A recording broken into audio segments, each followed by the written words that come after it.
I believe that abstract is being different, having meaning without pictures and words. I'm very private, so I like to express myself through colors, of course, in my art. Colors speak 1,000 words, just like, they say a picture does.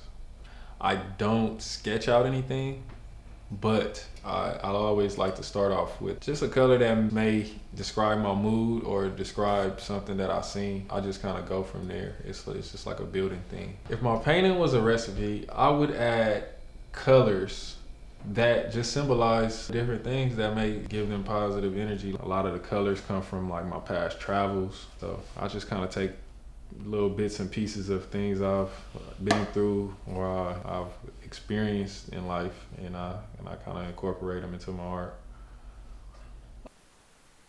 I started off in the kitchen, like a lot of people starting off in the garage or at home. Over time, I had to get another space, a bigger space, and a place where I can actually create. Creating clothing and painting was like my first job. My mother, she could afford certain things, but not everything I wanted, so a lot of things I created myself. So I started to create t-shirts, pants, stuff like that, but I would just kind of put paint to them in an abstract way, like a drip process, taping, using things that was around the house, just improvising mostly. And it kind of started and it just kind of created a wildfire. I eventually got it into the mall in Delamo. After high school, I went to the Coast Guard because I didn't know exactly what I wanted to do.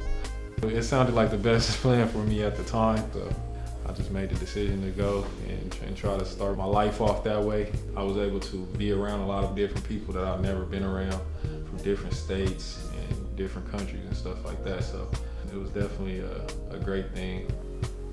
I had a stomach surgery that actually stemmed from a vacation that I had. They basically told me I had a hole in my stomach that was there previous that basically could have killed me because my fluids were coming out of my stomach into my actual system. I was 27 when I had my stomach surgery. I spent 7 days in the hospital.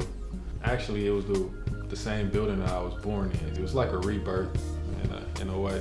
The day before I got out the hospital, Warren Brand is a curator in Los Angeles. He said that he wants to have a meeting with me, which I didn't understand at the time because I wasn't painting for 10 years. He just felt like I should get back to painting. The next day I went to Michael's and I loaded up the basket with all kind of paint supplies.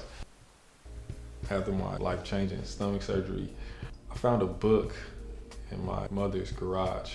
It was called Pyramids. This book gave me the first push to what I wanted to paint. I started painting pyramids first. The pyramid just went right back to its base, which is the triangle, and that's very abstract.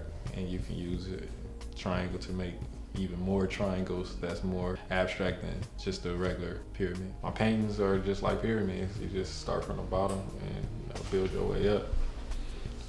I did a piece for my cousin. He was 22 and he passed away from cancer. That was probably like the hardest thing for me because he was so young, so positive while going through his whole process. And it's things like that that makes you want to put things on a canvas and explain those certain things through art. I paint on various materials and objects. I started on canvas, so I have way more canvas work than anything. Wood, I would say, is my favorite because it kind of comes with a texture already. It always looks very clean on wood.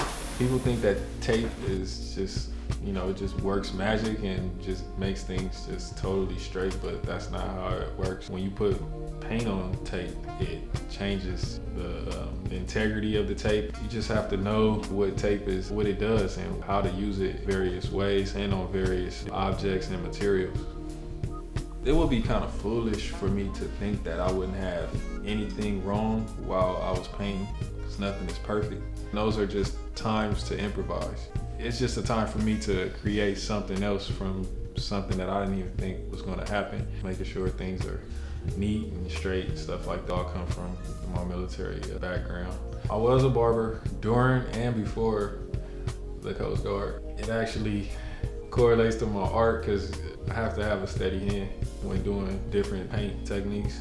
I use rulers every now and then. I don't want to tell people I don't use rulers at all. To do things like that, you have to always practice. My first year of painting, 2013 to 2014, that's all I did every day was just practice. It's repetition, it's a lot of man hours, a lot of just putting in work and trying to perfect your craft. The first piece of art that I sold was kind of like the room stopped in a sense. And it gave me a lot of confidence too, that like what I was doing was actually working. When somebody buys a piece of my art, it's a kind of out of world experience because you've created something from nothing. And somebody has such a connection to it that they have to have it. It's a piece of Rob Hill inside of their house. That's pretty big to me. I'm from Harbor City, California, born and raised. It's a very small city in the South Bay area. I love the fact that I can do something and bring something back to my city.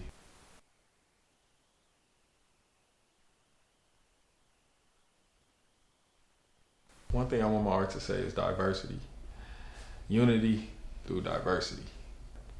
I just want people to understand that's what those colors and that's what those shapes are. Those are like people. We all different shapes and sizes, all different colors, and we can all live together and do things together within one place with no issues, actually look good together. Art is a very personal thing. That's your name, that's your work, so anything that you do is going to line up with your art. Representation is just something that everybody should focus in on. Your name is everything, so you have to be represented the right way. And who better to represent it than yourself? My name is Rob Hill, and I'm a geometric abstract artist.